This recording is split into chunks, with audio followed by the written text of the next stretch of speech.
Olá, eu sou Mônica Milbert e eu estou muito feliz em participar dessa edição de seminários TEDx da Universidade de Coimbra com vocês e poder compartilhar algumas inquietudes que eu encontrei ao longo da minha carreira.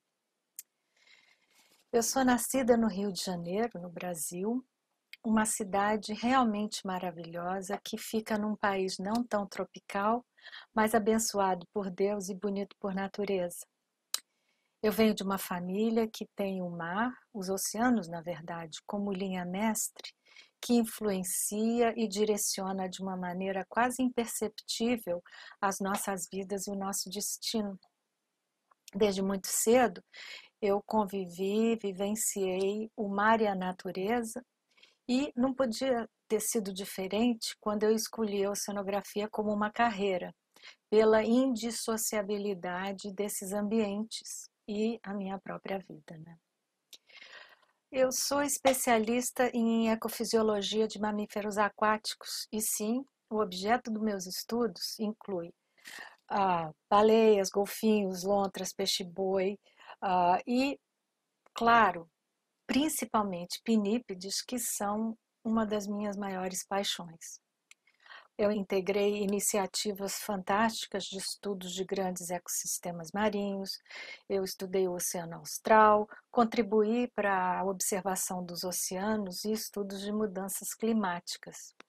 Esses assuntos expandiram meus horizontes e acompanharam o surgimento, evolução e transformação das minhas inquietudes. Na verdade, quando a gente pensa em inquietudes, inquietude em geral é o ato de se preocupar com o que normalmente está acima do nosso entendimento. A minha trajetória é completa de mudanças, migrações, questionamentos sobre opções e escolhas feitas ao longo da carreira e, na verdade, que evoluíram com cada novo desafio, com cada inquietude que se apresentava. Eu espero que esse relato sirva de contraponto a algumas situações que vocês possam ter vivenciado. Quando eu falo de distância como inquietude, eu vou me ater a 3 afastamentos de um porto seguro. O primeiro afastamento e a primeira grande inquietude veio quando eu saí do Rio de Janeiro e vim para Rio Grande cursar oceanologia. Esse deslocamento tinha mais ou menos 1.800 quilômetros e foi uma inquietude compartilhada com a minha família, porque representou a saída de casa, viver sozinha, estar longe e enfrentando o desconhecido, o inesperado e muitas vezes até o indesejado, né? A universidade que eu escolhi foi uma universidade federal, pública e gratuita, voltada para o mar e o ecossistema costeiro, que me proporcionou uma fundamentação teórico-prática, uma formação acadêmica, na verdade, muito sólida para fazer as escolhas e seguir a carreira que eu tinha escolhido, e me permitiu ter liberdade de pensamento para escolher os próprios caminhos. Eu comecei a minha carreira estudando mamíferos marinhos encalhados mortos na praia, que precisavam ser recuperados, limpos, para poder serem estudados. Isso era algo bem diferente do que eu via nos filmes e documentários e que me empolgou sobre a oceanografia num primeiro momento. Mas de uma maneira até meio inacreditável, eu gostava do trabalho de campo, mesmo que pouco glamouroso, e me dediquei a ele com afinco, procurando fazer limonada com os limões que eu recebi. Apesar de todas as dificuldades, eu concluí essa etapa muito importante na formação com a minha graduação. E essa inquietude, vamos dizer, esse primeiro deslocamento, me permitiu a formação de amizades e parcerias que eu carrego para o resto da vida. E foram sempre muito importantes em me ajudar a suplantar a inquietude que eu encontrei no caminho, principalmente por estar me afastando de um lugar tão familiar que tinha sido a minha casa no Rio de Janeiro, né? O segundo afastamento que eu vou relatar para vocês foi um pouquinho maior. Ele representa mais ou menos 8.600 quilômetros, que é a distância entre Rio Grande e Halifax, no Canadá, onde eu fui fazer mestrado e doutorado estudando lactação e desmame de focas do Porto, em Sable Island. Essa etapa representou, na verdade, uma aventura, um desafio interessante a ser vencido, principalmente pelo fato de eu ser mulher, estrangeira, sou sul-americana, né? E jovem, tendo que desenvolver um trabalho de campo que, na época, era pioneiro e inovador. Já o terceiro deslocamento que eu vou relatar para vocês, ele está representado pela volta ao Brasil, no que representou uma das experiências mais ricas que eu já tive, que foi a oportunidade de trabalhar na Antártica. Eu fiz parte do primeiro grupo de estudos de biologia de elefantes marinhos do Programa Antártico Brasileiro, um convite que veio por conta da experiência que eu tinha adquirido durante essas minhas inquietudes anteriores, né? E essa experiência abriu portas e mostrou que, apesar das distâncias cada vez maiores, eu sempre encontrei o caminho de volta ao meu porto seguro. Cada um desses afastamentos, com incrementos maiores nas distâncias, eles foram suplantados pelas respectivas inquietudes, dando espaço a novos desafios, né? Um resultado interessante foram as várias idas ao continente gelado por períodos variados, de poucas semanas até meses, com diferentes equipes de pesquisadores durante mais de 20 anos.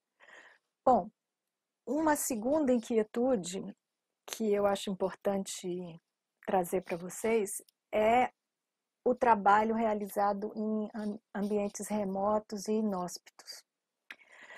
A atividade de campo, quando a gente trabalha com ecologia de mamíferos marinhos, geralmente nos leva a lugares isolados e inóspitos onde esses organismos ocorrem naturalmente. Daí a necessidade da gente também se posicionar ou frequentar esses lugares para poder retratar o animal da maneira mais não intrusiva possível, né? Essa atividade de trabalho em áreas remotas trouxe uma nova inquietude e adicionou uma nova dimensão ao que eu chamava de desafio de grande deslocamento, porque, além da distância, também representava afastamento e, muitas vezes, isolamento, trazendo considerações importantes sobre segurança e sobrevivência. Sable Island, a Ilha Elefante, Península Valdez representam sítios de campo com uma história de atividades de pesquisa muito bem sucedidas em função de um planejamento cuidadoso, logística adequada e pessoal altamente qualificado, treinado, experiente e comprometido com o trabalho em equipe.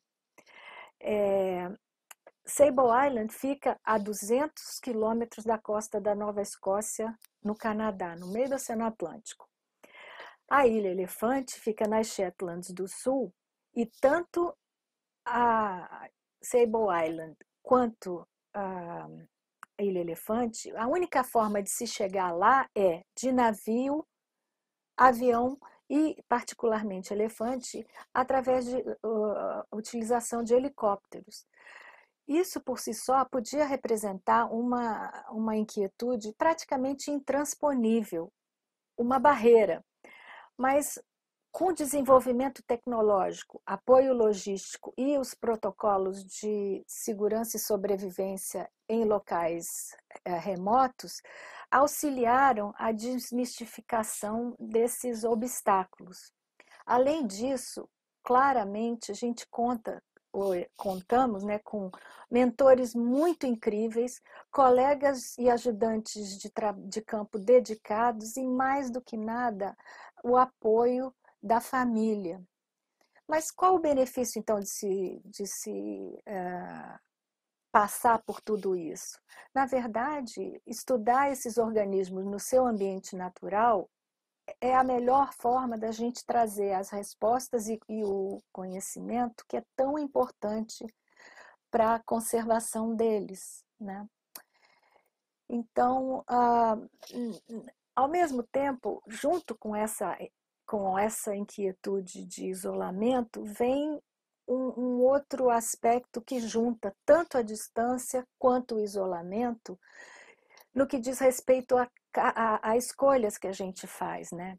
E nesse sentido, uma grande inquietude que eu tive contínua e permanentemente durante a minha vida foi a questão da maternidade na ciência.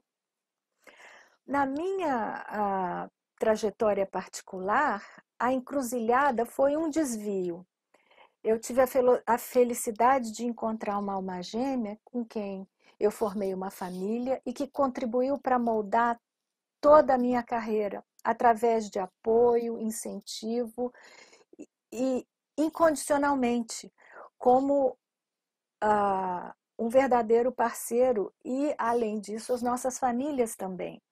A constatação de que a gente pode ter família extra-sangue, famílias que a gente constrói ao longo da vida, compostas por amigos, colegas, vizinhos, que formam uma rede de suporte e sustentação, é muito importante e fez toda a diferença para transformar o desafio da maternidade na ciência numa conquista, me ajudando a superar essa inquietude. O apoio dentro e fora da vida acadêmica, através de compartilhamento de experiências, realização de trabalho voluntário, vivência em grupo, foram fundamentais para amenizar muitas das inquietudes que eu tive quanto à distância, dificuldades e opções. Não foi à toa que eu fui estudar, no começo da minha carreira, lactação e desmame de focas do Porto, no Canadá, e depois voltei à América do Sul para estudar elefantes marinhos na Antártica. O mais importante nessa narrativa de inquietudes foi a constatação de que, com o tempo e a experiência, os desafios são superados, ainda que novas inquietudes surjam. Nessa trajetória, diante das inquietudes, afastamento, a resposta que eu encontrei foi confiança. Quando a gente fala em isolamento, a resposta foi coragem. E quando eu falo em escolhas, a resposta que veio foi cumplicidade. Entretanto, em todas elas, apoio foi uma constante fundamental. Nos dias de hoje, como mulher, mãe, educadora, depois de tudo que eu vivi e com o conhecimento que eu adquiri, a minha maior inquietude e preocupação diz respeito ao legado que eu vou deixar para novas gerações, para meus filhos e netos. A pandemia e o aquecimento global têm me dado o que pensar. Eles são exemplos com a mesma problemática. Eles atingem o planeta como um todo. Daí eu me pergunto, como é que eu posso contribuir com as experiências que eu tive? O que eu posso fazer? É preciso conhecer, saber, é preciso se importar e agir, porque além do clima, existem outros fatores que afetam o planeta e os oceanos, todos eles provocados pela humanidade. O meu papel segue sendo o de ensinar, mas também envolve servir de exemplo. O mar e o planeta têm sido fontes de inquietude pelas mudanças e ameaças que vem sofrendo, a maioria delas causadas por nós. Para suplantar essa inquietude atual, é necessário que haja uma mudança de comportamento. Essa mudança de comportamento esbarra num aspecto egoísta, meio de alto benefício, onde a verdade do indivíduo se sobrepõe à verdade coletiva maior para todos, né? Então, uma fonte de preocupação.